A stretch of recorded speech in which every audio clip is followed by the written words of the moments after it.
Deux suspects interpellés dans l'enquête sur le cambriolage du Louvre. L'un des deux, un franco-algérien identifié grâce à l'ADN, a été arrêté à Roissy alors qu'il cherchait à partir pour l'Algérie.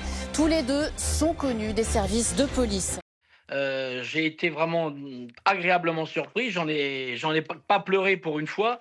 Vous savez, je suis très sensible. C'est vrai qu'on s'est foutu de ma gueule depuis une semaine, mais vous savez, moi, je suis patriote, j'aime la France. Donc, les gens qui se foutent de gens comme moi parce qu'on est sensible ne sont pas des vrais Français et ne sont surtout pas des vrais patriotes.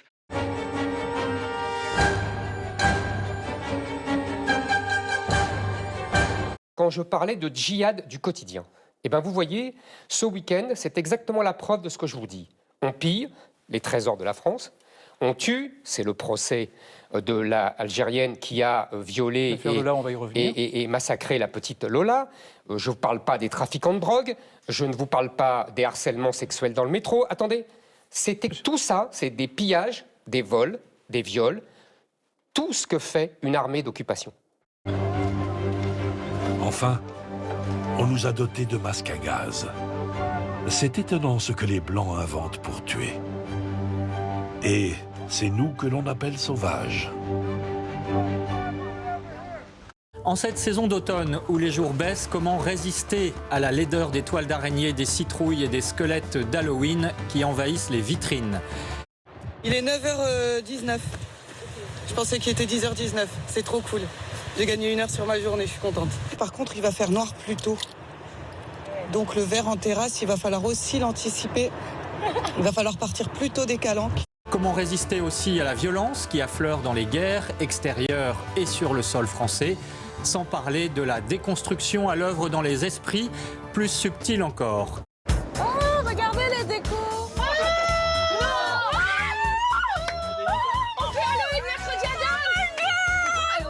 Donald Trump sort l'artillerie lourde pour lutter contre le narcotrafic en mer des Caraïbes. Nouvelle frappe contre un bateau en position stationnaire ciblé avant d'être détruit par une explosion dans les eaux internationales.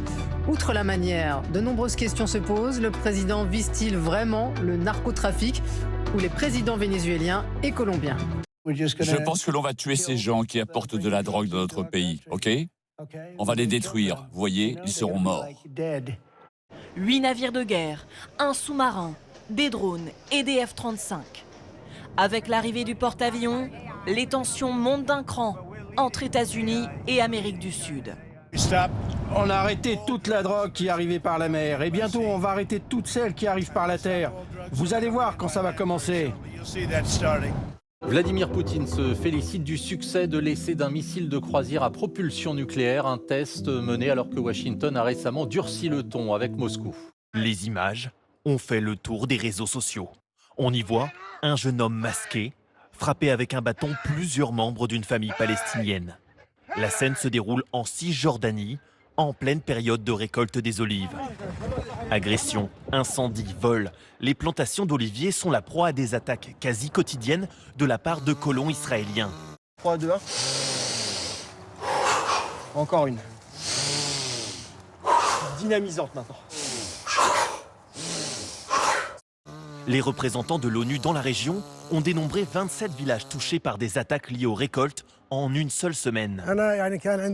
J'avais 370 oliviers, il n'en reste plus que 20. Impuissant, cet exploitant ne peut que déplorer la destruction de son oliveraie. Un ordre donné par l'armée israélienne suite à l'agression d'un colon près de sa propriété. Je produisais avant 50 bidons. Avec cette destruction, je n'en produis plus qu'un ou un et demi. C'est une partie de poker où tour à tour, chacun cache son jeu, puis abat ses cartes. Cet après-midi, par exemple, à l'Assemblée, une coalition hétéroclite, allant du RN à LFI, en passant par les Républicains et même Renaissance, a écarté le gel du barème de l'impôt sur le revenu contre l'avis du gouvernement. Nous allons jouer ensemble, les amis, pour tenter de remporter un cadeau qui va changer peut-être votre vie. Si je vous dis 100 000 euros par an jusqu'en 2030. Je tiens à vous dire que malheureusement, arrivera un jour où nous n'aurons pas le choix que de faire non pas du plus, mais du moins très radical. Dès demain matin, les députés reprendront les discussions avant d'aborder, probablement mardi, le sujet épineux de la fameuse taxe Zuckman.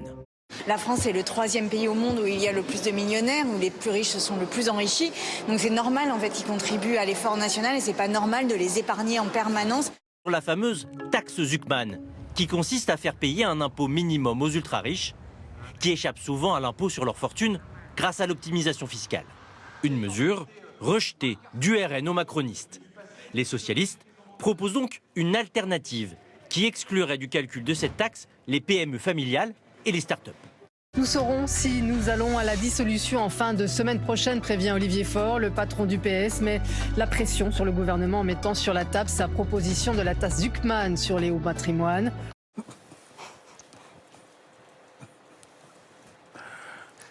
Donne-moi la main, camarade, tout ça c'est la rigolade, même si on est de banane. Donne-moi la main, camarade, demain sera parfait.